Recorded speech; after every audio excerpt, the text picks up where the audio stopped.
noches y bienvenidos una semana más a la Alameda. Volvemos después de ese impasse de una semana provocado precisamente por la Dana, por las intensas lluvias que arrecieron en la ciudad y que obligaron, bueno, pues a suspender este programa y suspender muchas cosas en la ciudad. Gracias por estar aquí de nuevo y precisamente esta noche pues vamos a hablar de todo lo que ocurrió ese día, esos días, porque hubo dos días fatídicos, uno en octubre y otro la semana pasada, y vamos a ver pues cómo está la provincia, cómo está la ciudad y vamos a recordar un poquito pues cómo se actuó, las medidas que se tomaron, teniendo en cuenta que Málaga se convirtió en un ejemplo de cómo hay que afrontar este tipo de incidencias. De todas formas, vamos a hablar de todo lo que ocurrió y para ello contamos pues esta noche con la delegada de la Junta del Gobierno de la Junta de Andalucía en Málaga, Patricia Navarro. Buenas noches. Hola, bienvenida. Buenas noches. Y bienvenida a la Alameda y también, bueno, pues bienvenida para hablar de todo eso que pasó y que nos tuvo en vilo también a todos. Y para hablar de todo ello, pues contamos con, yo creo que con los que más saben de precipitaciones, de lluvias, de infraestructura, como son, bueno, el dúo, que trabajan juntos, por eso digo el dúo, Ignacio Lillo y Chus Heredia, bienvenidos. Muchas gracias, buenas noches. A los dos, que como les digo, pues han estado muchas horas y muchos días pendientes de todo lo que ocurrió con la Dana aquí en Málaga. Y para completar nuestra tertulia, Alberto Gómez, buenas noches, Javier Recio y Ana Pérez Brián. Hola, buenas noches, Manolo. Bueno, pues bienvenidos todos y la primera pregunta, delegada, es, bueno, ¿cuál es la situación actual, ¿no? Una vez que ya se están recopilando datos, ya se están viendo los daños que causaron, las personas que, bueno, que sus casas se vieron afectadas, sus casas, los vehículos, los negocios? ¿Cuál es la situación actual a día de...? Bueno, pues ahora mismo estamos en una fase de recuperación en todos los municipios que se han visto afectados por esta última Dana, terminando también por los que se vieron afectados por la anterior, que ya la verdad que tienen los trabajos bastante avanzados, pero por ejemplo, por poner un ejemplo, Álora, que fue el municipio... Álora y Cártama, ¿no? Fueron los dos municipios. Fueron los dos municipios, pero Álora especialmente, yo creo que fue la zona cero, ¿no?, de la primera Dana. Ahí todavía están con problemas de abastecimiento de agua potable y bueno, pues están en los trabajos que se requiere para poder restablecer ese suministro que es básico para la vida de todos sus vecinos. Y actualmente, bueno, pues tenemos operativos trabajando en los municipios, fundamentalmente de la zona donde se vio más afectado también por la segunda Dana. En la Sarquía, la zona cero, como decía antes, en esta segunda Dana fue Benamargosa, pero también hay otros municipios de los alrededores afectados como Cútar, Almáchar, también Comares. Y ahí, bueno, pues tenemos desplegado no solo Protección Civil, sino también, bueno, pues miembros del Infoca, hasta 250 están trabajando en esas labores de limpieza, de desescombro, de restablecer algunas infraestructuras. Igualmente, también en el municipio de Almojía, donde ha habido que hacer también una gran labor de limpieza y de restablecimiento también de la normalidad en el casco urbano y en alguna pedanía. Tenemos un colegio, por ejemplo, en Almojía, que se sigue dando las clases telemáticas porque el acceso al mismo está ahora mismo, bueno, pues inhábil, ¿no?, para poder llevar el transporte escolar y poder trasladar a todos los alumnos y a la comunidad educativa. Igualmente, la zona de la Serranía, que ya fue, si me permitís la expresión, los últimos coletazos en la provincia de Málaga de esa segunda Dana, donde, bueno, pues mayor afección hubo fue en Jimera del Íbar, Cortes y alguna zona también de Pujerra y Ronda. Y bueno, pues igualmente también ayudando y echando una mano, no solo con los propios medios de la Junta, y coordinando desde el 112, sino también con la colaboración de la Diputación, ese servicio también de Protección Civil, al igual que también está ayudando la subdelegación, la Jefatura de Servicios de la subdelegación, los cuerpos y fuerzas de seguridad, que en este caso son imprescindibles para ir poniendo orden y ayudándonos a todas esas labores. y también el consorcio de bomberos de la Diputación de Málaga, que mano a mano con el Infoca están haciendo una labor encomiable en esta fase. Antes de seguir, Ignacio, quería que hicieras un breve resumen, sobre todo de precipitaciones y de las peculiaridades que se están empezando a constatar en cuanto a que cae mucho el litro, muy concentrado en poco tiempo en un territorio. Efectivamente. Cuéntanos un poco, un balance muy rápido de... Bueno, varios detalles que llaman la atención. El primero, que hemos tenido 2 danas seguidas. No perdamos de vista que tuvimos 29 de octubre y 13 de... Correcto, noviembre. En apenas no llegó ni siquiera 2 semanas, hemos tenido 2 episodios muy violentos, lo cual ya está constatando todo lo que se venía hablando de efectos de calentamiento, cambio climático, calentamiento del agua del mar, que alimenta este tipo de fenómenos.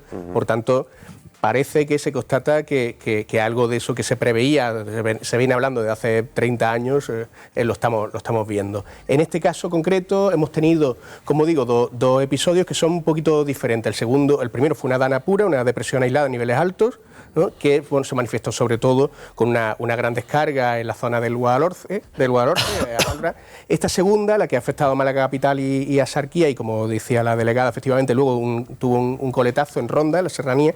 Esto fue una baja fría aislada, se manifestó de una forma un poquito diferente, ¿no? En definitiva, lo que ha dejado son descargas muy puntuales hasta el punto de que en distancias de pocos kilómetros, de apenas unos kilómetros, ha llovido todo o no ha llovido nada, lo cual...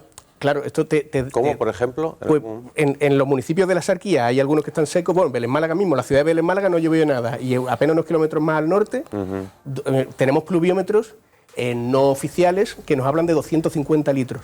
Alfarnatejo, efectivamente. En el caso de Málaga capital se ha producido la descarga más importante, la descarga en una hora más importante de la historia, medida por AEMET en el pluviómetro oficial de la sede de AEMET, que está en el Cónsul, 80,6 litros por metro cuadrado en una sola hora. Para que hagáis una idea, eso es como si lloviera en una hora una quinta parte de lo que llueve en un año en Málaga capital. Y bueno, y el episodio, ya por terminar, de promedio dejó 150 litros en 12 horas. Antes de entrar ya en la conversación con Patricia Navarro, me gustaría saber y conocer las horas previas, ¿no? Por ejemplo, a suspender las clases, a tomar una serie de medidas. ¿Cómo se vivieron esa hora previa, ¿no? A tomar la decisión, que estaban reunidos con responsables de emergencia, de la Junta de Andalucía?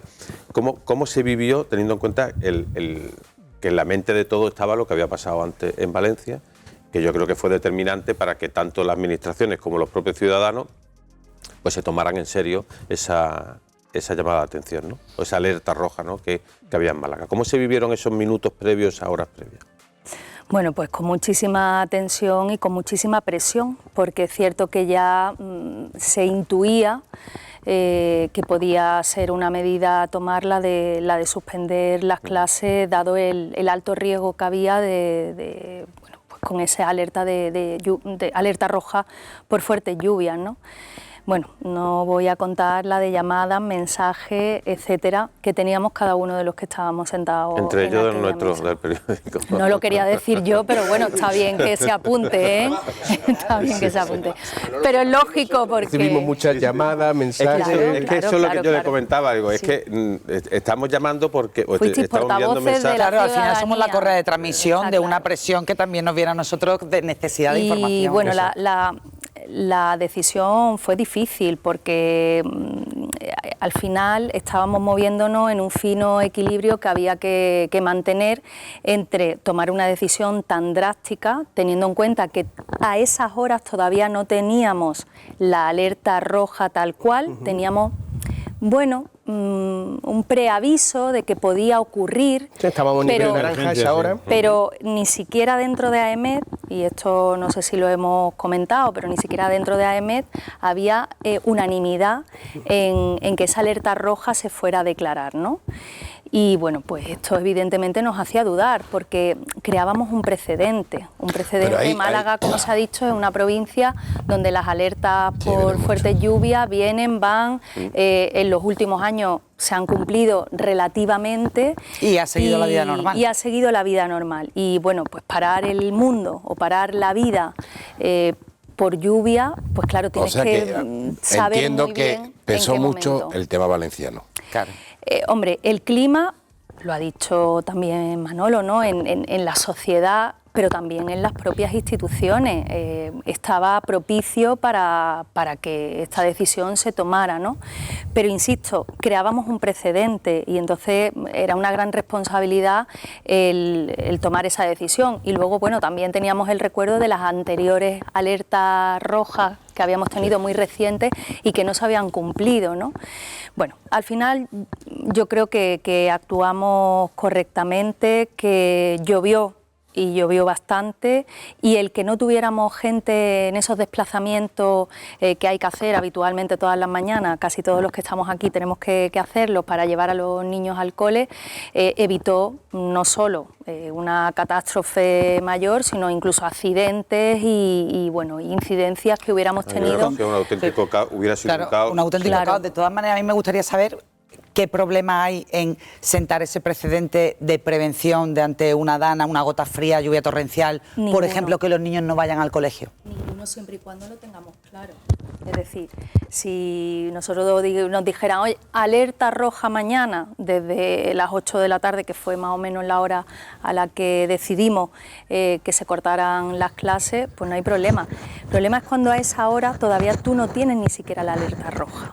Y bueno, pues claro, al final por un día que los niños pierdan de clase no ocurre nada, pero si eso lo repites 10, 12 veces al cabo del año y no sabemos tampoco cuánto puede durar esa alerta, pues al final estás limitando mucha actividad, limitando también bueno, a muchos padres y madres que tienen que... Mucha actividad económica. Claro, al final tienen que quedarse en casa con los niños, porque además el margen, lo hablábamos, ¿no? El margen que había para buscar plan B para quedarse con los niños, ciertamente se paralizó todo, no solo por los colegios, sino porque las propias empresas tomaron conciencia de la situación. A raíz de esto, ¿se ha fijado ya un protocolo para decir, oye, cuando haya una alerta roja de X litros, se paraliza todo? ¿O eso lo van a hacer caso a caso? Los protocolos están establecidos y además están muy probados. Yo hoy echaba un poco memoria de todas las emergencias que hemos tenido que gestionar en esta provincia. La Junta de Andalucía, sin salir de esta provincia, yo creo que tenemos ya bueno, pues un amplio no solo de inundaciones, sino, por ejemplo, de entrenamiento.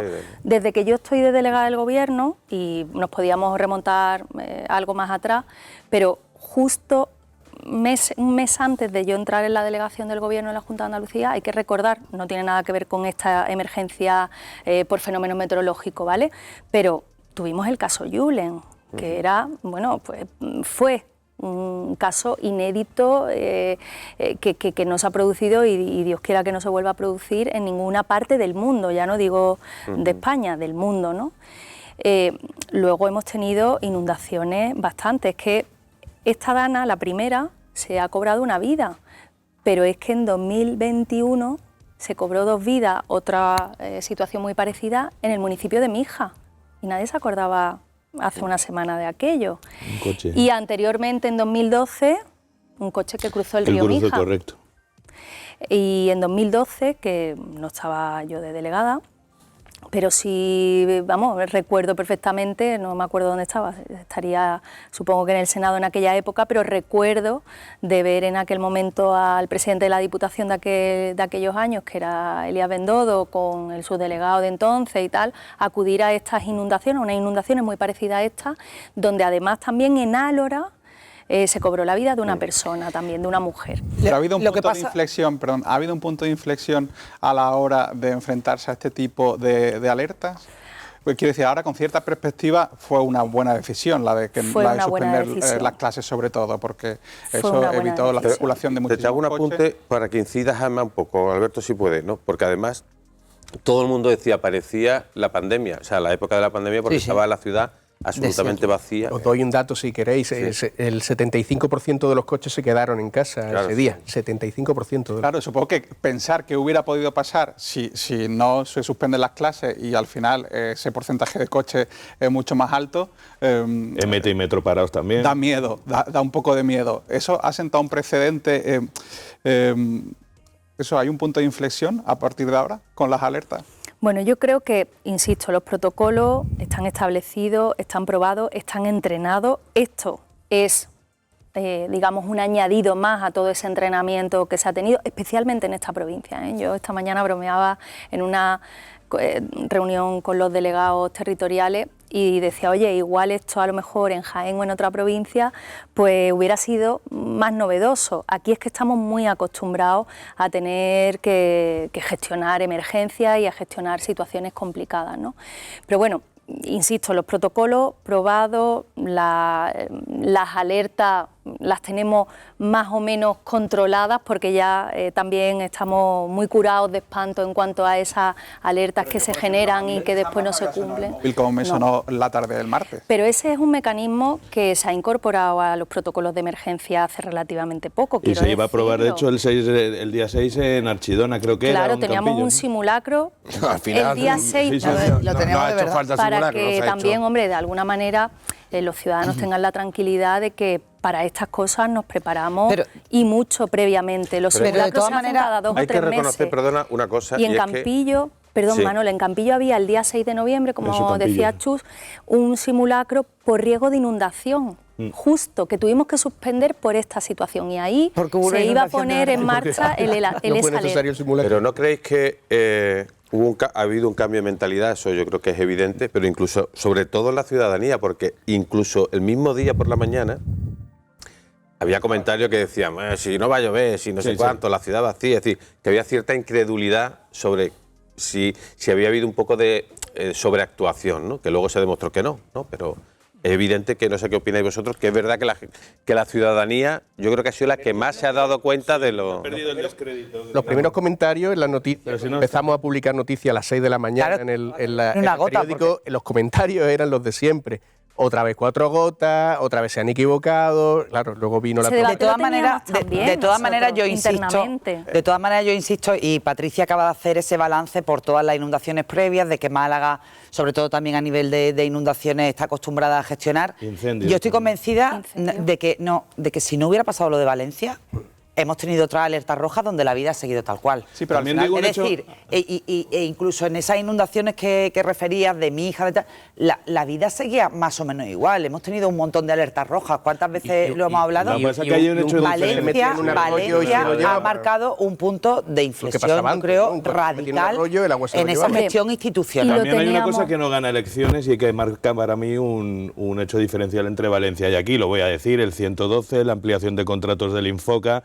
Todo eso se lleva haciendo muy bien desde hace muchos años en Andalucía. De hecho, este verano, con plena sequía, el 95% de los fuegos han quedado en conato, no ha habido incendios forestales. Quiero decir, cuando se dice esto del pueblo salva al pueblo, no, lo que salva al pueblo son los recursos, los impuestos invertidos. Que se reconozca, además, porque quizás pierde un poco de crédito que lo diga yo, ¿no? Pero es así. Es así, se ha hecho una apuesta en materia de inversión, en materia de recursos humanos, en materia de normativa, que estamos mucho más adaptados a esta situación de cambio climático y a los efectos que puede tener, pues como los que estamos viendo.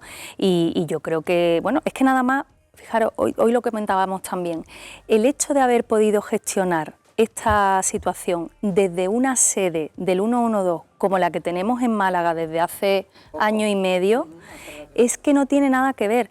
Oye, al final hay situaciones de emergencia que te llevan a tener que instalar un puesto de mando avanzado para estar cerca de la emergencia, como nos pasa con los incendios. Estaba a mediodía cuando la lluvia ya ha empezado a las 10, es decir, claro, eso hay que destacarlo. Al hilo de lo que usted está diciendo, ¿entiende lo que ha pasado en Valencia? Bueno, vamos a ver. Yo entiendo que aquello fue muy drástico en cuanto a lo que ocurrió. Es decir, el agua que cayó en el tiempo que cayó, pero yo puedo hablar de lo que yo conozco, que es, y además le he visto la evolución en estos últimos años, porque le he podido hacer el seguimiento y la fiscalización desde la oposición y ahora lo veo desde el Gobierno, y puedo decir con mucha tranquilidad que el salto cualitativo que ha dado Andalucía en la gestión de emergencia no tiene parangón. O sea, tampoco me sé cómo están todas las comunidades autónomas, pero sé... El presidente de la Generalitat Valenciana desmanteló el servicio de emergencia nada más llegar, ¿no? Estaba externalizado, colega de bueno, pues quizá aquí se ha comentado, ¿no? No es un tema vistoso que a los ojos de la ciudadanía de manera habitual pues se valore como otras cuestiones y otras inversiones, pero en momentos como estos te das cuenta de que es la mejor inversión que se puede hacer por parte de la administración competente. Tiempo y no quiero que se me pasen un par de ideas. Una, que quiero que Chus la comente sobre obras necesarias, ¿no? Porque sino es evidente que hay que seguir trabajando para evitar o para paliar los impactos de este tipo de inundaciones. Obras necesarias y luego, Javier, un apunte sobre los presupuestos andaluces, que ya que tenemos aquí a la delegada, pues nos puede hacer algún comentario. A mí me decía siempre un ingeniero que el riesgo cero era inversión infinita, partamos de ahí, pero 200 millones de euros hacen falta. Encauzamiento del Campanillas, terminar el encauzamiento del Guadalhorce, obras en la ciudad como tanques de tormentas y demás, incluso regular el Río Grande, que es afluente del Guadalhorce y serviría para abastecimiento y para... Regular Río Grande, la presa de la presa Río Grande. ¿Y qué posibilidades hay de...? Tengo que decir que lo que ha habido en planificación, que de hecho... estuvo en la planificación hidrológica, se sacó de la planificación hidrológica y se ha vuelto a incorporar por parte nuestra, por parte de este gobierno, hace un año y pico, es una presa. Antes había un azud con menos capacidad de almacenaje y por tanto de retención. Bueno, hubo presa con el plan hidrológico inicial, luego fue azud y luego fue presa otra vez. Aquí les está hablando de una presa que puede almacenar hasta 70 hectómetros cúbicos. Que es un poco más de... En el plan Málaga estaba la Confederación Hidrográfica por 2001, me parece que se presentó ese plan. O sea, 23 años hace, ¿no? Sí, pero bueno, es verdad que ha ido, ha venido y nosotros desde el principio teníamos muy claro que había que recuperarlo. También hay que tener en cuenta que todas las inversiones que se han dedicado en estos últimos 5 años a la provincia de Málaga en materia de infraestructuras hidráulicas ha estado enfocado mucho más a la sequía, sin descuidar esto. Esta infraestructura, esta presa de Río Grande cumpliría 2 objetivos. Primero, la de almacenar agua, es decir, estar mejor preparados para la sequía, y después también prevenir avenidas, que posiblemente, pues yo no sé si es más de un 60-70% lo que arrastra. Ha llegado a bajar 500 veces el caudal que necesita Málaga capital y en momentos puntuales de la Dana ha bajado por Aljaima, que es agua del Río Grande. 500 veces. No, yo, el tema de los presupuestos, pues yo estoy decepcionado, ¿no? Y a mí me gustaría que esté aquí la delegada, que están viéndolo los malagueños, cómo justifica que Málaga sea la provincia de Andalucía con menor inversión de los presupuestos de la Junta por habitante. Bueno, yo creo que esto ya lo ha explicado la consejera de Economía y Hacienda malagueña, que es, junto con el presidente, los que más interesados están, malagueño. Los que más interesados están porque Málaga tenga todos aquellos proyectos con los que nos hemos comprometido nosotros, los anteriores. Muy interesado, pero a la hora de la verdad, pero los Javier, números son los números. Vamos a ver, hay que ser también riguroso a la hora de ver las cuentas. Primero, no todo están en las inversiones, no todo el dinero está siempre en el capítulo de inversiones, eso para empezar. En segundo lugar, lo importante es que estén los proyectos. Eso lo han dicho todos los gobiernos, cuando los números no eran buenos. Pero no todos los gobiernos lo han podido decir. Después hay partidas generales que se sacan. No todos los gobiernos lo han podido decir, y te digo por qué. Porque hubo algunos que optaron por no provincializar. Y entiendo por qué. Ahora lo entiendo. Ahora que le toca a ustedes entiendo y no comparto. Entiendo y no comparto. Entiendo porque el no provincializar es la comodidad de no tener a los ciudadanos, no voy a decir a los medios de comunicación. No importa. A los ciudadanos y a los medios de comunicación comparando provincias y teniendo, pues ese elemento de juicio para ver si uno está el primero o está el último.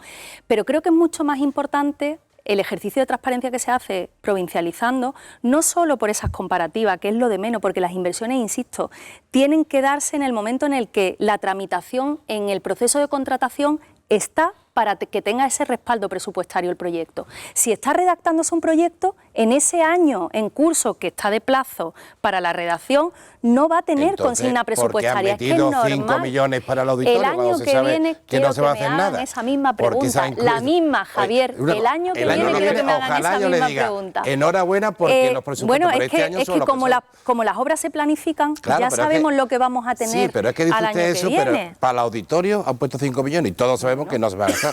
Bueno, no, nosotros tenemos, nosotros si lo ponemos, este año va a ser difícil arrancar esa obra. El año que viene tampoco. Pero ¿y para qué queremos dinero, por ejemplo, en el conjunto del gran hospital si no se va a ejecutar? Vamos a ponerle el dinero a lo que se va a ejecutar, que va a ser la parte... Porque ha estado muchos meses parado el proyecto. También. Ahí no le puedo quitar la razón. Tiene toda la razón. Pero en la parte de que no se va a ejecutar la obra, no tiene sentido que se meta inversiones. Y creo, insisto, que es importante que los presupuestos, más que las cifras, tengan los proyectos. Y los proyectos están. Y cualquier ciudadano, no los medios de comunicación, puede reclamarle a este gobierno: oiga, usted llevaba en los presupuestos de 2025 este proyecto y no ha dado un paso adelante, como nos está ocurriendo. Bueno, pues ya daremos las explicaciones oportunas y tienen esa manera de poder, agarrarse a un documento escrito que además es una ley, tiene rango de ley, para poder reclamar sus proyectos. Yo creo que eso es lo realmente importante. ¿Algún proyecto que echéis en falta os pregunto a todos, ¿no?, en los presupuestos que han presentado? A pesar del retraso, el tercer hospital y infraestructura hospitalaria en general, y sobre todo qué se va a hacer con infraestructuras listas como el Pascual. Bueno, listas no. Bueno, sí, el Pascual necesita una inversión que también está necesita sobre todo personal. Pero también una inversión inicial para adecuar también unas instalaciones que se han quedado obsoletas muy poquito tiempo. Pero ese dinero está consignado. ¿Que debería de estar abierto? Sí. Pero bueno, ha tenido una serie de retrasos que no voy yo a explicar por qué, porque yo creo que ya se han dado explicaciones por parte de las personas a quien le compete oportunas, ¿no? Y no voy a entrar. Vamos a hacer una pausa, es que tenemos que hacer una pausa. Le voy a pedir que siga con nosotros, sí, claro, aquí y bueno, por supuesto a todos vosotros, claro, también, y especialmente a ustedes, ¿no?, que sigan ahí, porque vamos a hacer una pequeña pausa y volvemos enseguida para seguir hablando de la Dana y también de los presupuestos andaluces. Volvemos enseguida.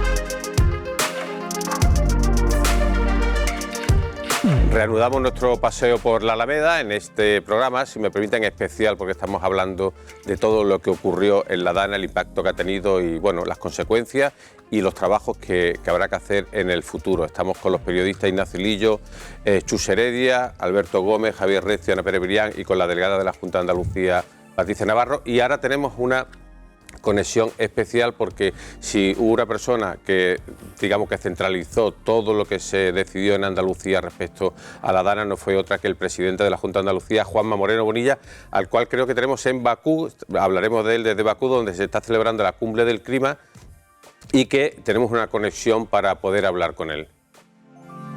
Buenas tardes, buenas noches, sobre todo allí en Bakú, presidenta de la Junta de Andalucía, Juanma Moreno Bonilla, y gracias por estar con nosotros aquí en la Alameda.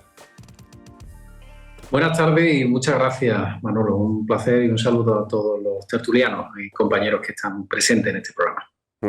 Pues estamos haciendo un repaso después de todo lo ocurrido en Andalucía y especialmente en Málaga, y estábamos hablando de cómo Málaga y Andalucía se han convertido, después de lo ocurrido en Valencia, en un ejemplo de cómo hay que planificar y cómo hay que actuar ante una emergencia y ante una alerta, en este caso alerta roja por lluvia, como ocurrió en Málaga, y que ha hecho que se sienta Andalucía, insisto, y a Málaga como un ejemplo a seguir cara al futuro. Como presidente de la Junta, ¿cómo se vivieron esas horas y qué balance hace de todo el trabajo realizado? Pues la verdad que esas horas se vivieron con mucha intensidad y tengo que decir con un punto de miedo, ¿no? De miedo, porque cuando uno tiene fenómenos naturales de lluvias intensas puede provocarse y puede producirse cualquier cosa. Por tanto, las cosas han salido razonablemente bien por tres razones, básicamente. La primera, por la prevención que hicimos una política muy preventiva, estuvimos trabajando 3 días antes de que llegara la Dana. La segunda, por la coordinación, un principio de coordinación y cooperación máxima entre instituciones y entidades. Y la tercera, tengo que decir que la suerte, porque al final cuando llueve 140, 160 litros en pocas horas y hay gente en la calle y en una provincia tan densa demográficamente como es Málaga, pues puede pasar cualquier cosa. Afortunadamente no ocurrió y creo que la política de prevención, esas miles de personas que preventivamente evacuamos, el corte de los colegios, el evitar que la gente estuviera andando por las calles en momentos de riada, pues creo que fueron fundamentales para que afortunadamente no tengamos que lamentar ningún daño personal. ¿Y cree, presidente, que a partir de ahora va a haber un antes y un después? Es decir, va a haber unos protocolos diferentes, ¿no?, después de lo ocurrido especialmente en Valencia, e insisto, y de cómo se actuó en Málaga ese día, en el que yo creo que hubo un gran cambio en las administraciones, pero también en la ciudadanía. ¿Cree que ha habido un cambio, un antes y un después, para tratar o reaccionar ante este tipo de emergencias? Creo que la Dana y la catástrofe en la provincia de Valencia nos ha vacunado de alguna manera a todos, ¿no? Y nos ha enseñado las cosas que no se pueden hacer, ¿no? O que cómo prevenir, ¿no?, de alguna manera. Primero, los ciudadanos, tengo que decir, que están mucho más sensibilizados. Un anuncio de las características que hicimos en Málaga probablemente no hubiera tenido la misma incidencia si no hubieran visto los ciudadanos lo que ocurrió en Valencia. Y segundo, también una preocupación por los servicios de emergencia y la coordinación de esos servicios de emergencia que están siendo analizadas y evaluadas en todas las comunidades autónomas. Nosotros desde Andalucía llevamos años invirtiendo en emergencia. De hecho, se ha creado un gran servicio de emergencia donde se ha incorporado el GREA, donde se ha incorporado el Infoca, donde el Infoca trabaja 365 días al año, donde tenemos más de 5.000 personas en el ámbito de las emergencias. Y eso va a suponer que a lo largo de los próximos años tengamos una enorme preocupación y protocolaricemos todas y cada una de las acciones que haya que realizar, de manera que cuando ocurre una cosa haya una respuesta, cuando ocurre otra haya una respuesta, y profesionalicemos cada vez más los servicios. De todo modo, tengo que decir que lamentablemente los presidentes autonómicos que hemos tenido que tomar decisiones después de lo ocurrido en Valencia jugamos con una ventaja. Ninguno de nosotros, si no hubiera ocurrido lo que ha ocurrido en Valencia, el primero, por así decirlo, sabemos cómo hubiéramos reaccionado, ¿no? Por tanto, desde aquí también mando un enorme abrazo y una enorme solidaridad hacia nuestros compatriotas valencianos que desgraciadamente han sufrido una dana de especial incidencia, porque han sido casi 500 litros por metro cuadrado, lo cual es un dato completamente histórico en todo el registro en los últimos 500 años. Antes de hablar de la cumbre, porque me gustaría hacerle un par de preguntas del trabajo que ha venido realizando allí en Bakú, el subdirector de Sur, Javier Recio, tiene una pregunta también para usted, si no le importa. Sí, hola, buenas tardes, señor Moreno. A nivel político, a usted, su propio partido, se le está poniendo de ejemplo del buen hacer frente a su compañero Carlos Mazón. El propio Alberto Gómez Feijóo nos parece que esté muy satisfecho con la labor que ha hecho Mazón. ¿Usted cree que el señor Mazón tendría que haber dimitido? Vamos a ver, lo comentaba antes, tengo que decir que en primer lugar uno no sabe cómo se encontraría ante una catástrofe de la circunstancia que ha vivido la Comunidad Valenciana. Y tiempo hay, y va a haber, ¿no?, de que tanto en las Cortes Valencianas como en el propio Congreso, con el día de hoy, pues se vayan aclarando y se vayan depurando también responsabilidades. Pero ponerse en la situación de otro cuando uno no lo ha vivido y cuando ha sido el primero, ya digo que probablemente nuestra actuación ha tenido más éxito en términos de prevención y sobre todo de protección de bienes materiales y sobre todo de vida humana, porque hemos vivido Valencia. Y por eso Málaga se paralizó, igual que se paralizó Cádiz o se paralizó Huelva cuando anunciamos nuestras medidas. Esto tiene mucho que ver con lo que hemos visto en Valencia. Por tanto, como digo, tienen las propias instituciones valencianas y las propias instituciones españolas, porque aquí hay responsabilidades clarísimamente compartidas, tienen sus instrumentos para esclarecer a través de las propias comisiones de investigación. En algunos ámbitos se van a poner en marcha, otras en las propias comparecencias públicas que se han hecho para esclarecer dónde ha habido errores y si hay algún tipo de responsabilidad se pueda depurar. Señor Moreno Bonilla, ahora después de estas inundaciones, de estas dos danas, se ha superado el miedo sobre todo a la sequía, la incertidumbre que había por la sequía, y nos planteamos dos circunstancias. Una, que hay que seguir trabajando para paliar, ¿no?, en el futuro momentos de sequía como lo que estamos viviendo, y otro, también hay que hacer actuaciones precisamente para prevenir y paliar efectos de inundaciones, ¿no? ¿Cree que, por ejemplo, en el caso de la sequía, el hecho de que haya llovido ahora de esta forma puede frenar las actuaciones en obras que son necesarias? En absoluto. Primero, la sequía lamentablemente sigue. Muchos ciudadanos no entenderán que después de la Dana estemos hablando todavía de restricciones en el ámbito, sobre todo en el ámbito de riego, no tanto en el ámbito de agua de boca, ¿no? Por dar un dato, después de la Dana, las cuencas mediterráneas andaluzas, estaba buscando el dato, están a un 30,0,1 de su capacidad. Deberíamos de estar por encima del 40% ya a la segunda quincena de noviembre, la media de los últimos 10 años. La cuenca de Guadalete-Barbate, está al 28%. Y por tanto, seguimos todavía, por ejemplo, los embalses de Almería estaba buscando ahora mismo, se encuentran por debajo del 12%. 12%, hay un sector que es basal, un índice basal que es barro, y los demás hay poca agua. Y los embalses de Málaga están por debajo del 28%. 28%. Por tanto, lamentablemente, como digo, todavía tenemos déficit de agua y déficit hídrico, especialmente en Andalucía Oriental. Por tanto, son importantísimas las obras hídricas en materia de depuración y restauración de agua. Tenemos un objetivo por delante, que es restaurar.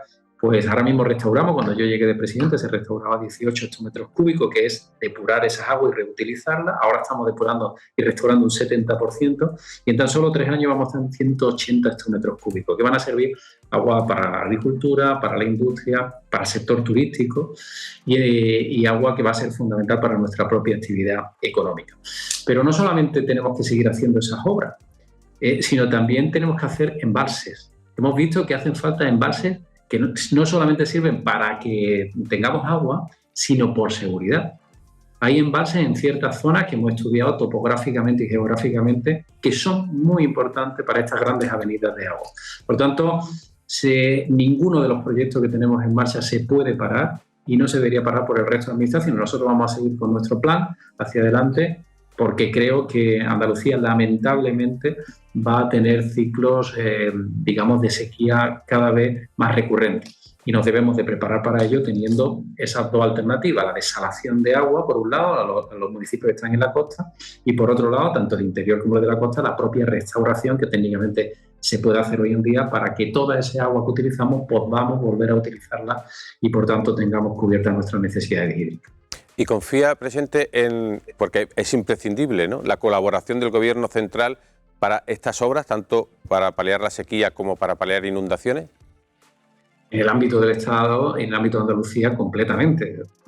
Ya se cuenta usted que prácticamente el 67% de territorio está bajo la cuenca de la Confederación Hidrográfica del Guadalquivir, cuya titularidad la tiene el Estado y su responsabilidad el Estado. Y después, cuando hacemos una desaladora, hay una competencia en el eje marítimo terrestre. Las costas tiene el Estado sus competencias y, por tanto, sin la colaboración, la coordinación y, por supuesto, el apoyo financiero del Estado, es inviable poder completar estas obras que son fundamentales para la viabilidad hídrica y la seguridad de Andalucía. Estamos terminando ya y le quería hacer una pregunta. ¿Qué opina, ¿no?, sobre el hecho de que en unas circunstancias como la de Valencia, con más de 200 muertos, ¿no?, la polarización política y sobre todo el enfrentamiento entre el Partido Popular y el Partido Socialista y el Gobierno en Madrid siga a unos niveles, yo creo que a los propios ciudadanos nos llega a alertar, ¿no?, y a extrañar, ¿no?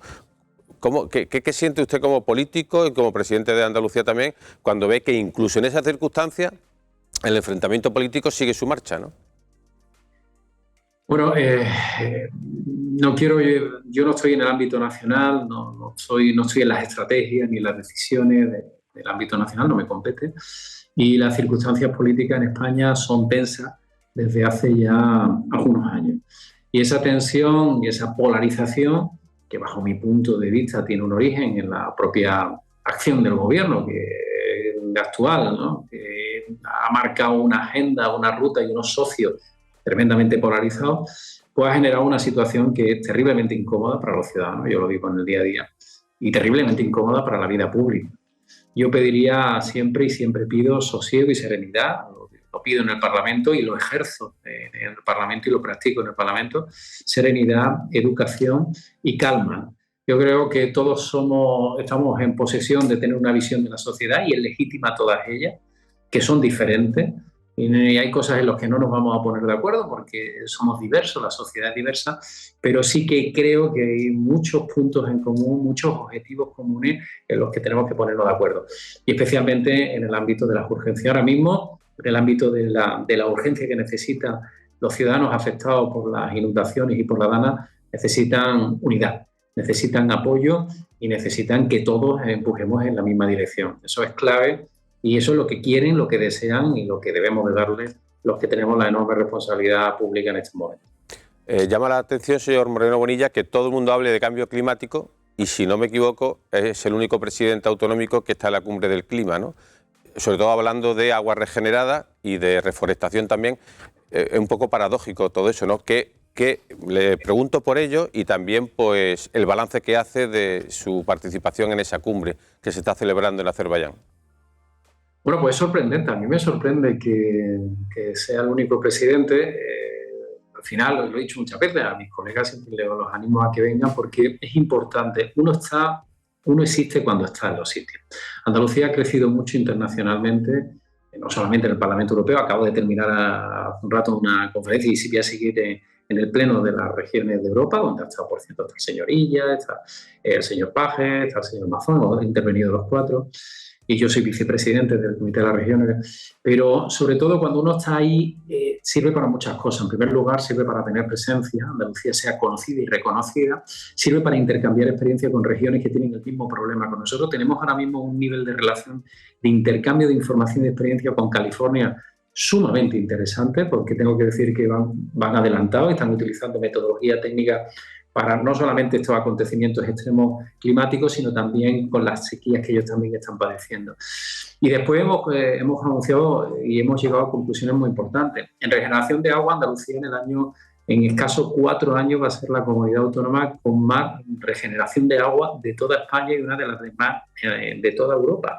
Y creo que eso es un hito que ha sido aplaudido por las propias autoridades, que han visto que nuestros planes se van cumpliendo, son planes plurianuales porque son obras caras. Hemos visto en materia de reforestación, donde se van a plantar 1,5 millones de árboles, donde hemos ofrecido terreno público, terreno de la Junta de Andalucía, para que las empresas privadas y organismos puedan sembrar sus árboles también en ese cumplimiento para evitar ese CO2 que tanto calentamiento nos genera al conjunto de nuestro planeta. En definitiva, tenemos planes encima de la mesa que son planes que han sido reconocidos, que son guiados por las autoridades europeas y donde además todos tenemos que hacer un esfuerzo. El cambio climático es una realidad contundente y contumaz.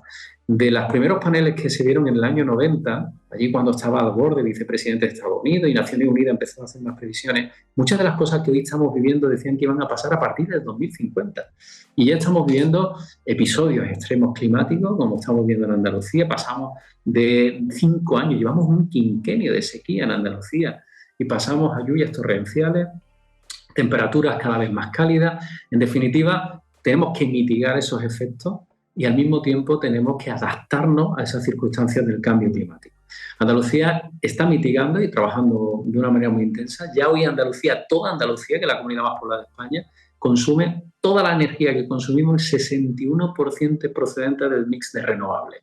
Es un dato muy importante. Cuando termine la legislatura estaremos cerca del 67% y a lo largo de los próximos años estaremos casi en el 80% de la energía que consumamos. Creo que hemos dado un salto y creo que desde lo local podemos colaborar en lo global para que consigamos parar este calentamiento global que supone un cambio de escenario climático con condiciones terribles para Andalucía, porque el calentamiento afecta a la agricultura, que es un motor económico de Andalucía, el calentamiento afecta al turismo, que es un motor económico de Andalucía, y evidentemente también afecta a la industria. Por tanto, si hay una región que debe estar preocupada y que debe estar en estos foros, es sin lugar a dudas Andalucía, y eso es lo que humildemente pretendo. Es verdad que son viajes a veces complicados porque están pocos horas. Mañana salimos a las 4 de la madrugada, hora de aquí salimos para España, mañana estaré ya en Andalucía, pero es importante estar, es importante debatir, es importante proponer, es importante escuchar y también aprender de lo que hacen otros.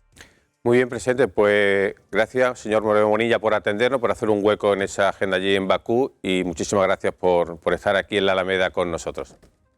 Un placer para mí poder participar en este importante coloquio. Muchas gracias, muy amable. Gracias, Moreno Bonilla. Y bueno, vosotros, ¿qué balance hacéis? Hay una cosa que a mí se me ha quedado por preguntar y que si no le pregunto a Patricia y que además Chus puede aportar información. Lo del agua regenerada, correcto, bueno, pues Andalucía es una potencia, pero falta Luego todavía... hay que utilizarla. Claro, hay que utilizarla. El otro día publicábamos en el periódico que solo aprovechábamos 1/3 del agua regenerada que producíamos, que los otros 2/3 se desechaban y era por una cuestión puramente casi burocrática, ¿no? El gobierno ha cambiado el Real Decreto que era de 2007 y ahora donde había una administración implicada hay 3. Claro.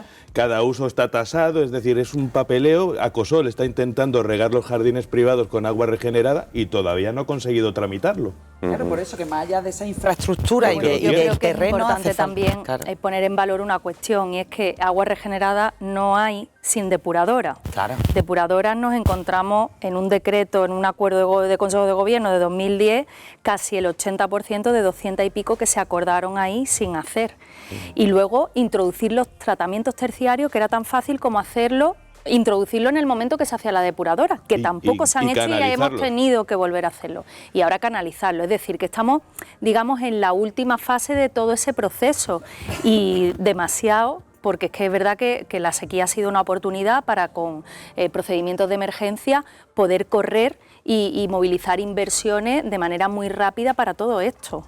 Yo me quedaría con el embalse, perdona por apuntar, con el apunte que ha dicho el presidente de...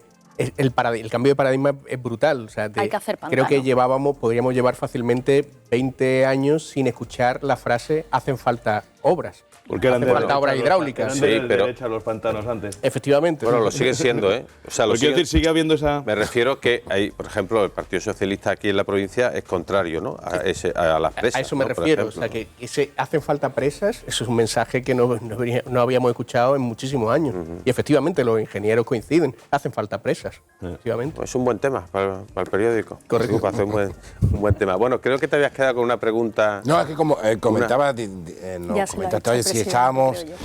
Que ya se lo ha hecho el presidente. ¿Ah, sí? No, pero también tengo para... No te creas. tengo para todo. Me comentaba, ¿hay algún proyecto de los presupuestos que echaba de menos? Y hay un proyecto que Patricia Navarro era muy combativa cuando estaba en la oposición, que es la carretera que va hacia Ronda. Y ahí, poco avance. Bueno, poco avance, ¿no? Ahora mismo está en redacción uno de los tramos que ya se comprometió también la Consejería de Fomento a impulsar, además desde la salida de Ronda y desde la salida de Málaga, es decir, que se está actuando en los dos frentes. Lo que pasa es que los trámites de contratación pues son lentos. Que de este tipo de obras, si llevaran fondos europeos, irían como el metro, sí. Pero es que las carreteras hace ya muchos años que no tienen respaldo de financiación europea, solo para seguridad vial. Y en este caso las carreteras no tienen un problema, digamos, esta conexión entre Málaga y Ronda no tiene un problema de seguridad vial, tiene otra serie de problemas. Hay puntos negros en los que se está actuando. El de Coín, por ejemplo. Coín, Carratraca, etcétera.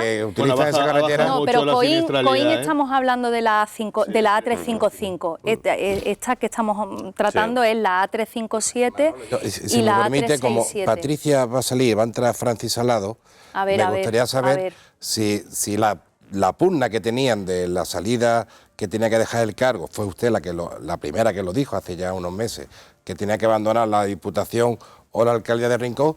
¿Está zanjado el tema? Querido Javier, que Dios le conserve la memoria muchos años, porque no se le olvida nada, lo tiene todo apuntadito. Lo mismo que piensa el alcalde cuando viene y le pregunta por su sucesión. Pugna ninguna. Yo tengo que decir que Francis Salado y yo tenemos una magnífica relación, ya no solo como compañeros de partido, como un presidente de la Diputación y una delegada del Gobierno de la Junta que se tienen que llevar bien, sino sobre todo como vecinos, porque él es mi alcalde también. Yo soy vecina del Rincón de la Victoria, con lo cual la relación es magnífica. ¿Está contento con su alcalde Yo como estoy vecina? muy contenta. Y además de los años que lleva ya de manera estable como alcalde, yo creo que están contentos todos los vecinos del Rincón. Ahí está la mayoría absoluta. En la senda litoral tiene tarea ahora. Con el temporal tiene que hace falta unos arreglillos. No me cabe duda de la diligencia de la Diputación. Más allá de que son muy buenos vecinos que se quieren mucho, pero ¿qué hay de eso?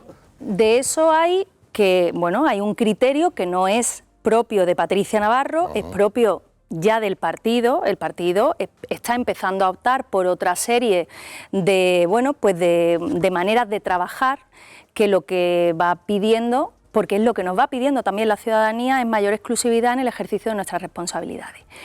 Eso es una tendencia que hay ahora mismo en el PP, no lo veo en otro partido, está en el PP. Lo tiene Juanma Moreno, lo tiene el propio Feijóo, y es una cuestión que evidentemente por el trance que supone y por el trauma que puede producir también en determinadas instituciones, pues hay que ir implantándolo de manera progresiva. A cada cual se le irá dando, bueno, pues viendo cada situación un plazo razonable.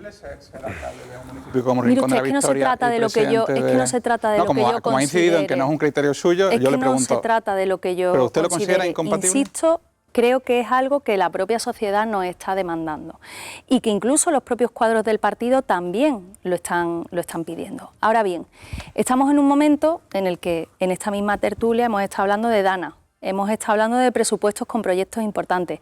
Nosotros tenemos ahora mismo una cuota de responsabilidad institucional que no hemos tenido nunca en la historia, el PP en Málaga y sobre todo en Andalucía. Con lo cual, esta no es la prioridad. Esto son cosas que hay que tratarlas en las interioridades de nuestro partido, en los procesos donde se deben de hablar, que son los congresos, donde se cambian estatutos. Hemos tenido también congresos extraordinarios donde no ha habido cambio de estatuto, por tanto no se ha podido volcar esto en los estatutos, pero se irá haciendo y se irá produciendo de manera natural. A mí, si me permite, voy a hacer una traducción, ¿no? Yo creo que ha habido aquí una... imagínense un balón aquí, pues una patada para adelante, ¿no? Y que hasta las próximas elecciones, ya en las próximas elecciones, ¿no? Se empezarán será más sencillo, ¿no? Que aplicar, por lo que está hablando ahora, de que ahora mismo es un poco traumático. Creo que la clave es más en los órganos de partido, sí. Ahí es donde yo creo que estará un poco... Bueno, Francis Salado sabe que por lo menos hasta el próximo tiene ahí un oxígeno hasta el próximo congreso. Puede estar tranquilo, no ahora. Está tranquilo porque cuenta con el apoyo de su partido y sobre todo, y lo más importante, cuenta con el apoyo de los ciudadanos. Es verdad que siendo presidente ha conseguido una mayoría absoluta en Rincón, que claro. avala también su postura. Bien, Ignacio, ¿alguna actuación que tú consideres prioritaria en la provincia que se nos haya escapado aquí en esta conversación? Pues no, lo hemos comentado y vuelvo a lo que ha dicho el presidente. Debemos retomar las presas, debemos retomar los proyectos de hidrología pura y dura por los dos elementos. Primero, por evitar las consecuencias de las danas y segundo, por captar agua. Tiene la doble vertiente, o sea que sí debemos volver a hablar de embalses en Málaga. Bueno, hay dos proyectos importantes, hemos hablado del de Río Grande, pero no se ha hablado de Gibralmedina, que es el que va a permitir también que esa conexión que estamos haciendo con el campo de Gibraltar, con toda la Costa del Sol, Málaga y Axarquía, pues tenga también un nuevo embalse del que sacar agua para abastecer a la que va a ser la primera provincia de toda Andalucía en población dentro de muy poco, ¿no? Imagino que usted sufre mucho atasco, ¿no? en el acceso a Málaga, ¿no? Porque yo lo sufro todo. Ya que viene de... es un síntoma que ya no hablemos ni de tren a la Costa del Sol, los atascos, ¿no? Sí. A ver si algún día se arreglan. Yo creo que además ahí viene haciendo falta un tercer carril o un carril reversible, medidas que a muy corto plazo y de manera muy paliativa se pueda dar respuesta a esos atascos. Lo estamos reclamando permanentemente, lo hemos incluido en las propuestas que en esas mesas de trabajo por la movilidad que se ha establecido con el Gobierno de España, pues también hemos tenido oportunidad de proponer. Y eso es solo una cosa, o sea, la punta del iceberg. Pues nos quedamos Hay que hablar de muchas más cosas de la movilidad. Hablaremos de la movilidad en otra ocasión, porque esta noche era para hablar de la Dana. Hablar de ello. Muchísimas gracias por acompañarnos. Vosotros espero que sigáis aquí, no moveros, porque seguimos ahora precisamente con su compañero de partido y el presidente de la Diputación Provincial de Málaga, Francis Salado, que se va a incorporar a esta mesa de tertulia en unos segundos después de la publicidad.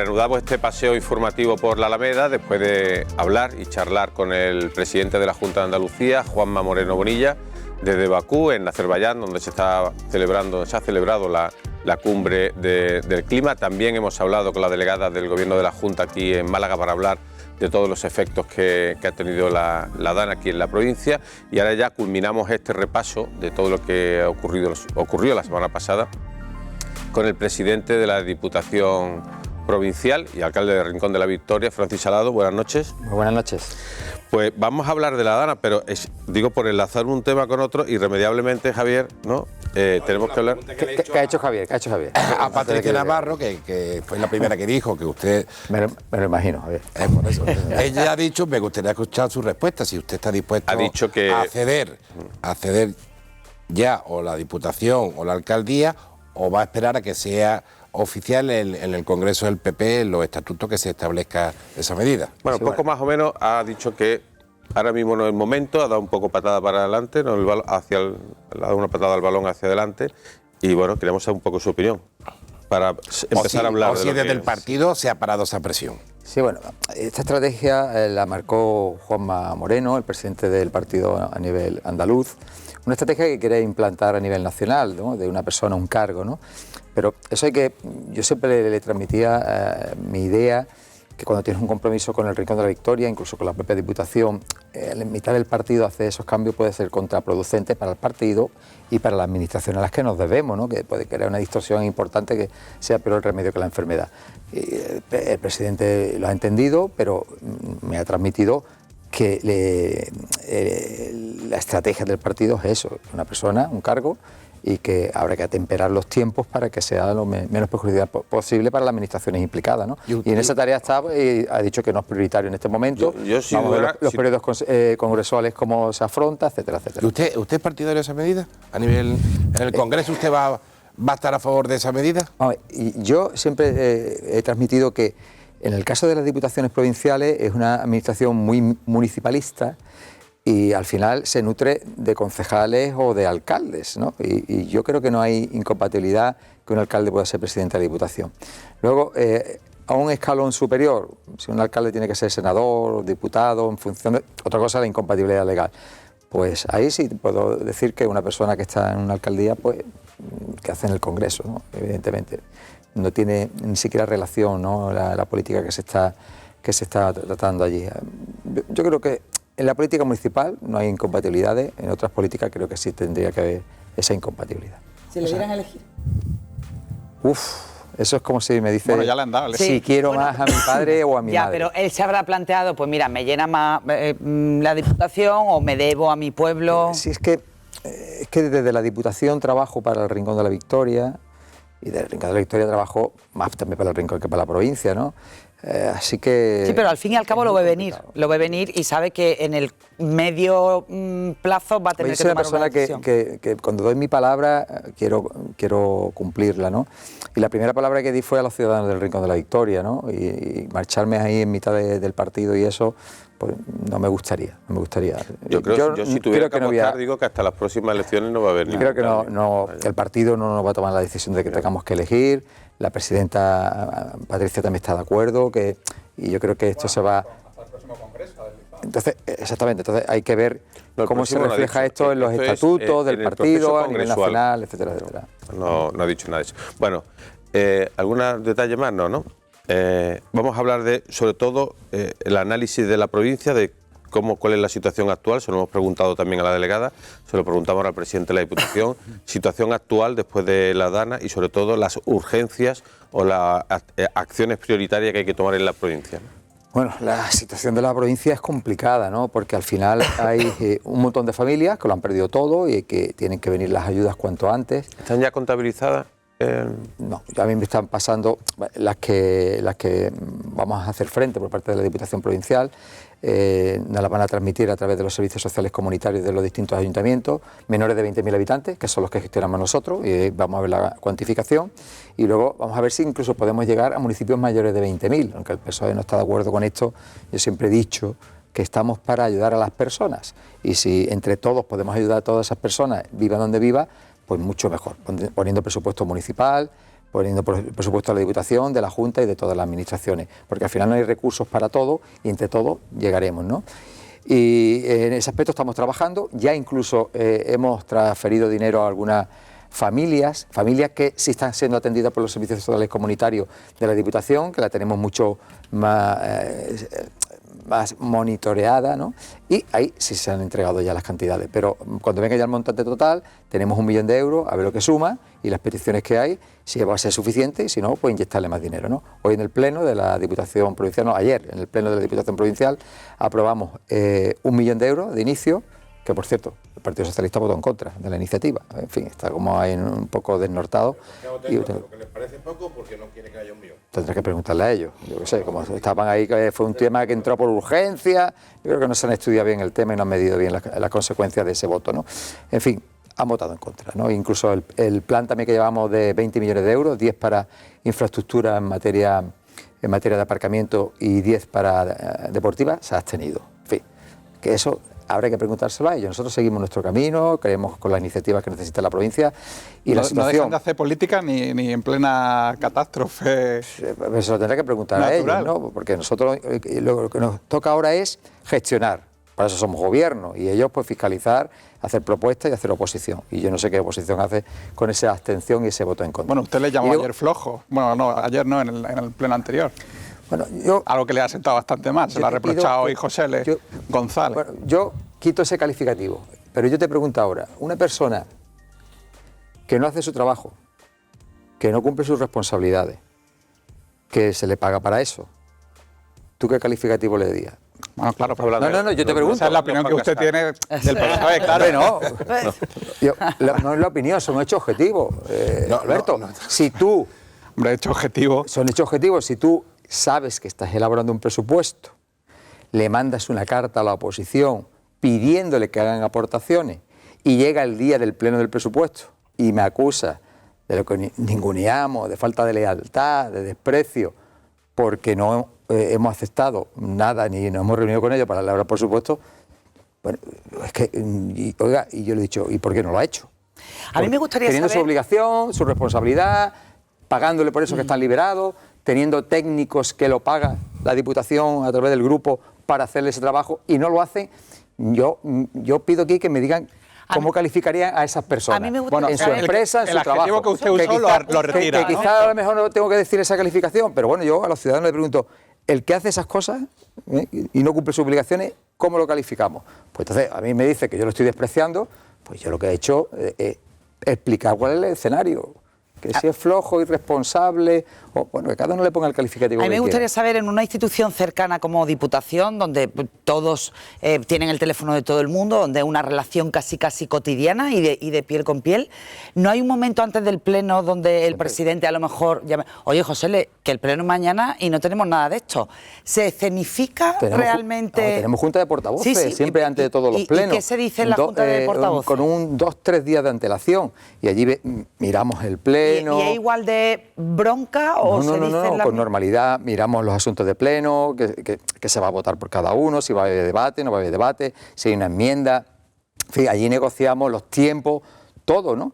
Y muchas veces hablamos del siguiente pleno, y si va a haber un asunto urgente, todo eso. Entonces, lo hablamos muchas con veces normalidad. El pleno es la teatralización Hombre, yo creo que cuando tú, bueno, te han pillado, como se dice vulgarmente, con el carrito de los helados, que llega un pleno y no has presentado absolutamente nada, pues tienes que enfangar, como siempre. Tienes que enfangar y soltar exabruptos ahí, intentando justificar tu incompetencia. Y a mí me dicen que, pues bueno, que le estoy faltando el respeto. Yo creo que no. Es una cuestión de feeling. No nos quedemos en esta historia, pero no es cuestión de feeling, sino yo con José lo veo un portavoz muy educado, que siempre me llama, de vez en cuando, oye, ¿tienes 10 minutos para mí? Y nos vemos allí. Pero yo en este tema no entiendo por qué recrimina y reprocha al gobierno, que lo que tiene que estar haciendo es gobernar y elevar expedientes rápidamente para llevarlo a pleno, su falta de visión política, de actuación en esta materia. Es que no lo entiendo, ¿no? Y que encima exteriorice que está viendo el pleno, el que quiera verlo a través de streaming, a través de los medios de comunicación, que le estamos faltando el respeto. Pero ¿quién le ha faltado el respeto a ellos si no han querido presentar iniciativas?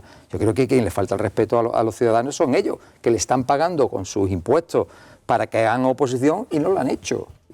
Y se queda todo en el debate muchas veces que yo, a lo mejor ese calificativo no te veo yo, que soy muy flojo. Bueno, soy, no sé, irresponsable, tenía que haber utilizado otro calificativo. Yo por eso te hago la pregunta, la persona que tiene estas obligaciones y no las hace, cobrando, que los ciudadanos digan qué calificativo tiene que ser. Bueno, vamos a hablar de otras responsabilidades. ¿Qué se le podría decir a los vecinos del Guadalhorce, del Valle del Guadalhorce, ¿no? Que de forma recurrente, corregirme si me equivoco, de forma recurrente sufren inundaciones? Es verdad que en algunos casos se ha construido mucho en zonas inundables, ¿no?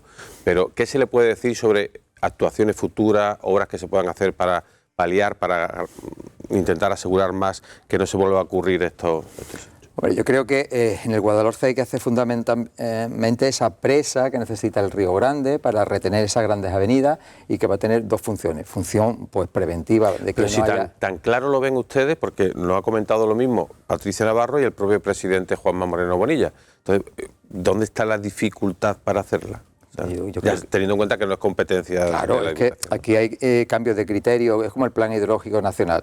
Había un plan donde se veía en todas las infraestructuras que necesitaba España para mejorar su capacidad de embalse, para protección de avenida y eso, y tú tienes un criterio, llega otro partido al gobierno y cambia de criterio, porque son mucho más supuestamente ecologistas medioambientalistas, cuando no es así, ¿no? Porque las presas es bueno para la agricultura, para la seguridad, para el suministro del agua, y siempre que se mantenga un caudal ecológico, porque el río Guadalhorce y el río Guadalmedina muchas veces no lleva agua prácticamente todo el año. Lo que tenemos y no hay un caudal ecológico prácticamente en muchos de sus tramos. Entonces, lo que esa presa es tener más capacidad de embalse y para la seguridad de las personas que viven en el Guadalhorce. Habrá algunos que incluso cuando llegue a esas cantidades tendrá que desembalsar y están tan cerca esa vivienda del cauce del arroyo que se inundarán, pero será con menos virulencia y habrá mucho más seguridad, evidentemente. Yo creo que eso es necesario. ¿Qué acción van a hacer frente al gobierno? Que evidentemente si aquí la Diputación está de acuerdo, la Junta está de acuerdo, ¿no? A nivel municipal evidentemente se está de acuerdo. ¿Qué van a hacer? ¿Qué acción o qué frente van a hacer para que el gobierno entienda que esa infraestructura es urgente? Creo que esta es la tarea de nuestros senadores y diputados de ámbito nacional, de seguir reivindicando al gobierno de España ese compromiso de inversión de las obras que necesita en materia hidráulica la provincia, no solo eso, sino las desaladoras, evidentemente, que están olvidadas, el pantano de Iznájar, que hay muchísimas actuaciones que no se le pone ni un duro, ¿no? Aquí muchas veces se critica a la Junta, y muchas veces con razón, por el retraso que llevan los proyectos que se han prometido para la provincia de Málaga, pero está en marcha, y lo único que se le puede criticar es que van muy lentos, porque la administración es así, pero en compromiso presupuestario, redactando el proyecto, licitando la obra, es decir, que se le ve acción, pero en los compromisos del Gobierno de España con la provincia de Málaga es que no hay ni un paso, ni una voluntad política, ni un anuncio, absolutamente nada, y es claro es que no se van a hacer nunca, mientras esté ese gobierno actualmente en el gobierno de España. Teme que haya una rebelión interna dentro del partido con respecto a este tema, porque cuando se pregunta a los alcaldes de la comarca no hablan con el mismo desparpajo sobre el tema que Paco de la Torre o que la gente que no estaría en el área de influencia de esa presa. Por ejemplo, el alcalde de Guaro, alcaldes de estos municipios. Pero, ¿a qué te refieres? Que en la comarca están en contra, la comarca hay una sensibilidad más contraria a la presa, incluso al azud, que a nivel provincial, en el que vemos indudablemente las ventajas de regular y de... Pregúntale al alcalde de Cártama, seguro que estará de acuerdo. De Cártama defiende azudes pequeños. Bueno, vamos a buscar la medida correspondiente, ¿no? Pero técnicamente lo que es más factible, haya más consenso, pero en este momento no se está planteando nada. Hay una falsa, como siempre he dicho, política ecologista en esto, en el control incluso de las especies exóticas que están invadiendo la provincia de Málaga, que eso es un falso ecologismo, ¿no? Porque al final, porque proteger una especie que es invasora, se están cargando muchísimo, ¿no? En fin. Entonces, no hacer nada, como ha ocurrido también con los montes de la provincia de Málaga, no toquemos la madera, no toquemos nada, que no entren las cabras, que no entre el ganado, cuando siempre ha sido lo lógico que ha ocurrido y ha convivido la agricultura, la ganadería con el medio ambiente, se ha protegido y ha funcionado fantásticamente bien. Y vienen los teóricos, que todo es muy teoría, que el papel lo soporta todo, a las direcciones generales de distintas consejerías y ponen en blanco sobre negro, que luego no sirve para nada en la práctica, ¿no? Y eso es un falso ecologismo y hay que escuchar a los agricultores, a los ganaderos, interactuar con la naturaleza, y evidentemente habría menos incendios, menos madera y el campo estaría mucho mejor. Y lo de lo que le ha preguntado Manolo, el tema de la zona inundable, ¿usted quería con las casas que está ahí? Es muy complicado. Porque muchas de ellas son ilegales, pero en muchos casos han pagado hasta licencias municipales. Bueno, en las arquías, sí, en la zona de Alcaucín, todo eso. ¿Qué se puede hacer ante eso? Bueno, yo creo que los derechos, a una persona no se le puede quitar una vivienda, su único medio de vida que hay ahí, ¿no? Habría que buscar una regularización de esa vivienda, si es posible trasladarla a una zona urbanizable, con consenso, con la expropiación, con un plan que se determinara por parte del POTAUN, por parte de los planes territoriales, pues determinar esas soluciones ahí, y a esa persona pues que se le indemnice para que pueda construir su casa en otro sitio o comprarse otra casa. Yo creo que eso es lo más seguro para todos, incluso para ellos, ¿no? Porque en la primera dana hubo una familia en la zona, cuando estuve visitando, se llamaba el río Las Piedras, creo que se llamaba, pues una familia con el alcalde de Álora, que no se quiso salir de su vivienda porque consideraba que estando él allí iba a haber menos peligro para su vivienda, para su patrimonio, para su casa. Parecía que él podía hacer algo, pero no. Y afortunadamente, bueno, pues allí se quedó la casa en medio y el río entró por un lado y por otro y su vida pues no corrió peligro. Pero la Guardia Civil llegó allí y no se quisieron salir. Y ya digo también un tema que levanta polémica en Málaga, como los puentes plaza que quiere impulsar el alcalde. ¿Qué le parece a usted? Yo no tengo datos técnicos para ver si eso es bueno o no para la seguridad del río Guadalmedina. Yo creo que va a ser una vía de evacuación importante entre una orilla y otra, y siempre que no se emboveda al 100% el arroyo tiene capacidad, si tiene que salir, pues que salga, ¿no? Y el puente plaza no le va a impedir que esa... ¿Qué pensáis vosotros, que estáis todo el día...? Yo no creo que haya ningún ingeniero hidráulico en España capaz de firmar eso hoy por hoy. No, porque además no está estudiado todo el vertido de arroyos tributarios en momentos punta, quiero decir. Claro. Es un río que se ha desbordado en Casa Bermeja el otro día, es decir, imaginaos que no estuviera la presa del Limonero ahí. Solamente hablamos de los vertidos de los cauces inferiores, de los arroyos. Claro. No, el riesgo que veo ahí es que si el río desborda, pues desborda entre comillas por igual, a un margen izquierdo y derecho. Si hay un puente plaza, desbordará más por la zona donde empieza el puente plaza, y esa zona se debería más afectada que la que está por abajo, ¿no? Como una especie de pantalla. Si la es árido, etcétera. Es un tema técnicamente que no sé, y yo creo que ahí tienen que decidir los técnicos, y sobre todo que prime la seguridad antes que la estética o la movilidad de la ciudad. ¿Qué horizonte temporal le da a los afectados? Digo, a esos municipios, no ya a título personal. Cuando me preguntabas cómo está la situación, pues la situación es compleja, ¿no? Porque hay mucha infraestructura, sobre todo básica, que es el agua, que muchas zonas de estos municipios pues no tienen. ¿Por qué? Porque se ha roto completamente toda la red de abastecimiento y ahora se está intentando poner una provisional con tuberías superficiales para que llegue el agua. Y en otras zonas pues se están llevando camiones Cuba, que luego pagará la Diputación, y nosotros se lo hemos dicho al alcalde que tenemos que estar para esta iniciativa. Luego hay otro de accesibilidad. Cuando estuve también visitando el Valle de Adalají y Álora, había arroyos que tenían una altura de 1,5 metros para pasar de una orilla a otra, y se hacía con una especie de vaguada, y con la dana tenían casi 3 metros de profundidad.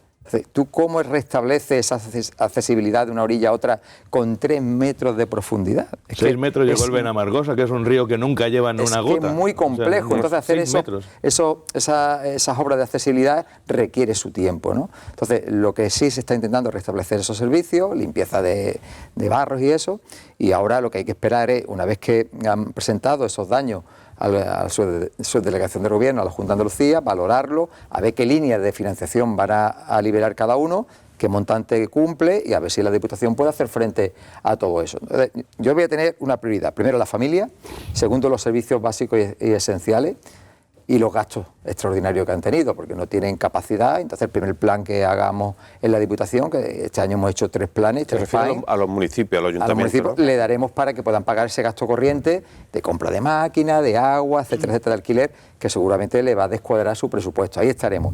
Y luego otra última fase será la reposición de esa infraestructura. Por ejemplo, el municipio de Benamargosa ha perdido su campo de fútbol, que estaba al lado del río Benamargosa, por completo. ¿Esto es prioritario o no es prioritario? No, pues tendremos que poner ¿Cuáles son las prioridades? Accesibilidad, puentes, carreteras, infraestructura de agua, saneamiento y luego lo que es una cosa... Sí, los propios centros escolares, ¿no?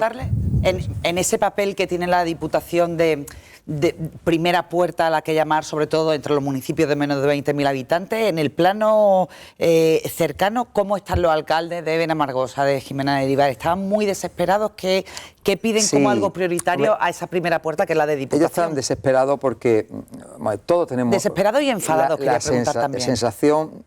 Tiene la sensación de que las cosas necesitamos que se corrijan de hoy para mañana. Y entonces se ven en una situación, yo te digo también como alcalde, de impotencia, de que las cosas no se van, no se solucionan con la rapidez que a ellos les gustaría, ¿no? Pero yo creo que al final, yo siempre les decía, todo llegará, todo se arreglará, tenéis que tener paciencia y saber priorizar. En el mismo día de la Dana me llamaban mucho, yo los llamaba a ellos, y se encontraban desbordados porque no sabían, algunos de ellos, porque llevan una sola legislatura, otro por la catástrofe tan inmensa que se estaba enfrentando, que no sabían tomar decisiones. Y yo les decía, yo soy alcalde y el comité de seguridad, después de la alerta roja, yo era la máxima autoridad, nadie, yo, el alcalde. Y que tomaba las decisiones es el alcalde en ese momento. Y ahí estaban todos, protección civil, policía, todo. Y yo soy el que tengo que decir si van máquinas aquí, si no, si la policía, si el refuerzo. Tú tienes que hacer lo mismo. Pero yo no te puedo, como presidente de la Diputación, decir, claro, ¿mando máquinas o no mando máquinas? No, tú estás allí sobre el terreno, no estoy yo. Y ves la gravedad de los hechos y las necesidades. Llama a todas las empresas que están... El de Benamargosa las encargó todas en el mismo día. Y pide máquinas, pide camiones, toma decisiones, porque tú eres el responsable. Y luego ya estar aquí en la Diputación para pagarte eso. Pero no tengas miedo a pensar en el gasto que está produciendo. La última, y vamos a la decisión. ¿Hay que gestionar mucho emocionalmente con los alcaldes? Muchísimo, porque luego, primero está tu situación que dice... que quiero hacer y no puedo, ¿no? Porque ante el agua no se puede poner una barrera, una guía, decir, como Moisés, para y el agua, sepárese las aguas. No puedes. La seguridad de las personas, la tuya, y no puedes llegar a muchos sitios. Segundo, afrontar también las peticiones de los vecinos. Los vecinos, en ese momento, lo que le está ocurriendo a él en su casa, en su isla, es lo más prioritario. Y tú tienes que canalizar verdaderamente en segundos cuál es lo prioritario a través de tus técnicos, porque hay riesgo de vida humana, pues entonces el bombero tiene que tirar para allá. Aquí hay menos, pues tiene que esperar, aunque se esté inundando tu casa. Son muebles y son electrodomésticos, lo que sea. Entonces, esas decisiones también es muy agobiante para los alcaldes. Y una vez que se ha producido todo y vas a visitarlo, por la desesperación. Claro que hay algunos, como en Benamargosa, que había montado su panadería de hace prácticamente 2 o 3 semanas, le había perdido todo completamente. Y encima le digo, ¿tienes seguro? Y me dice, estaba negociando con la compañía que hay enfrente de la plaza, que no voy a decir cuál es la entidad, estaba negociando la póliza y no habíamos llegado a firmarla. Es decir, que esa persona ha perdido todos sus ahorros y encima, si quiere o puede, tiene que montar otra vez el negocio.